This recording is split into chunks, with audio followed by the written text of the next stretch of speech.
Selamat siang, kami dari kelas 12 IPA 2 akan mempresentasikan hasil kerja kelompok kami tentang menganalisis proses dan pembentukan dan dampak dari makromolekul plastik.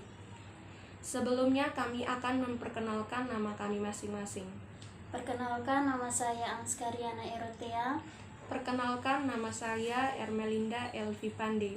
Perkenalkan, nama saya Francesca Lucianti Evo. Perkenalkan, nama saya Apolonia Pili. Yang pertama, saya akan membahas tentang pengertian makromolekul dan plastik. Pengertian makromolekul. Makromolekul adalah molekul raksasa dengan rantai sangat panjang yang tersusun dari molekul-molekul sederhana atau monomer.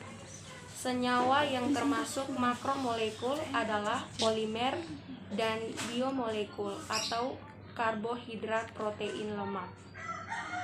Pengertian plastik. Plastik adalah polimer rantai panjang dari atom yang mengikat satu sama lain. Rantai ini membentuk banyak unit molekul berulang atau monomer. Istilah plastik mencakup produk polimerisasi sintetik, namun ada beberapa polimer alami yang termasuk plastik.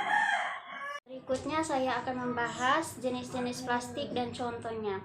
Pertama, jenis plastik PT atau PET. Plastik jenis ini atau yang mempunyai simbol 3 tanda panah saling terhubung dan menyertakan kode angka 1 menandakan bahwa plastik tersebut dapat didaur ulang. Umumnya plastik yang mempunyai simbol ini banyak ditemukan pada plastik-plastik untuk kemasan makanan maupun minuman. Misalnya saja sisir, botol minuman, botol soda, botol minyak angin, botol saus, wadah selai, kotak obat, dan lain sebagainya. Yang kedua, jenis plastik HDPE atau PET. Simbol plastik dan kode angka yang perlu kamu ketahui berikutnya adalah kode angka 2 dan dikenal dengan nama HDPE atau PET. HDPE atau PEHD ini terbilang cukup spesial sebab berasal dari jenis plastik yang mempunyai rantai polimer tunggal dan membuatnya sangat padat. Secara umum, HDPE dapat kamu temukan sebagai botol obat, botol sampo, botol deterjen, cairan pemutih, botol susu yang berwarna putih pucat, tempat mentega, wadah yogurt, tempat sabun, dan lain sebagainya.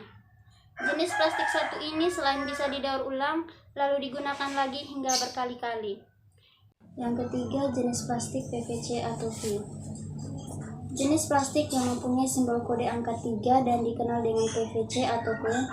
Macam plastik satu ini berasal dari bahan yang dikenal dengan polyvinyl klorid. Secara umum, plastik dengan bahan PVC atau P ini dapat dipakai untuk beberapa kebutuhan rumah tangga, di antaranya untuk ubin, pipa air, mainan anak atau mainan hewan peliharaan, kabel listrik, wrapping, dan lain sebagainya. Yang keempat, jenis plastik LDPE atau PLD. Jenis plastik satu ini terbuat dari bahan bernama low density polyethylene yang memiliki sifat elastis, mempunyai daya tahan cukup lama dan bisa digunakan hingga berulang kali. Jenis plastik dan kode angka ini biasanya terdapat pada kantong plastik kresek, kantong plastik sampah, kantong belanja, hingga bungkus makanan yang kamu biasa gunakan sehari-hari. Yang kelima, jenis plastik PS.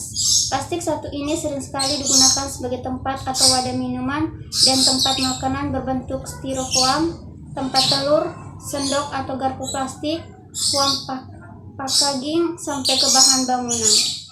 Kamu perlu tahu bahwa jenis plastik satu ini dapat mengeluarkan stirene yang adalah zat karsinogen.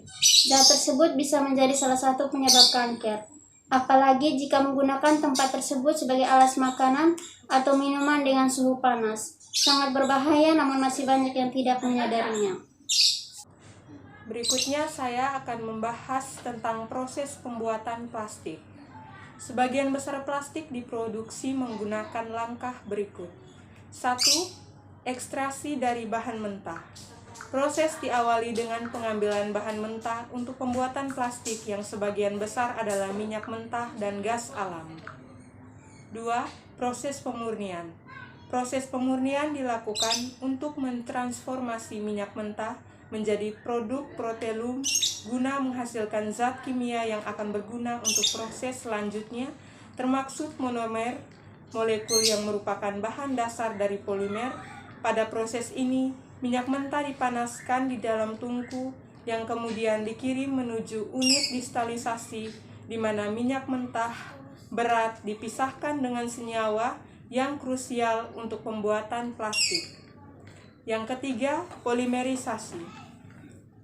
Polimerisasi merupakan sebuah proses dalam industri protenium di mana minyak dan gas seperti ethylene, propilen, dan butilen dikonvert menjadi hidrokarbon dengan berat molekul yang lebih tinggi. Hal ini terjadi ketika monomer terikat secara kimiawi ke dalam rantai. Yang keempat, compounding. Pada tahap compounding, beberapa campuran material digabungkan dengan cara pemanasan untuk membuat formulasi plastik. Umumnya, compounding dilakukan dengan extruder yang diikuti dengan proses pembentukan biji plastik. Setelah plastik membentuk pelet, maka tahapan selanjutnya adalah pencetakan menjadi berbagai macam produk. Plastik dapat dicetak dengan berbagai macam metode seperti injection molding, ekstrusi, blow molding, dan masih banyak lagi. Berikutnya dampak positif dan negatif penggunaan plastik dalam kehidupan sehari-hari. 1. Dampak positif. Yang pertama, bisa digunakan sebagai wadah makanan maupun minuman dengan praktis. Kedua, apabila kita menyimpan makanan maupun minuman ke dalam plastik, maka akan memiliki masa penyimpanan yang panjang. Ketiga, praktis atau mudah dibawa. 2. Dampak negatif. Yang pertama, plastik apabila menjadi sampah, dia akan sulit terurai karena memiliki rantai karbon yang panjang. Kedua, sampah plastik mengandung racun dari partikel plastik yang apabila masuk ke dalam tanah akan membunuh hewan pengurai, misalnya cacing. Sekian pembahasan kami, atas perhatiannya kami ucapkan terima kasih.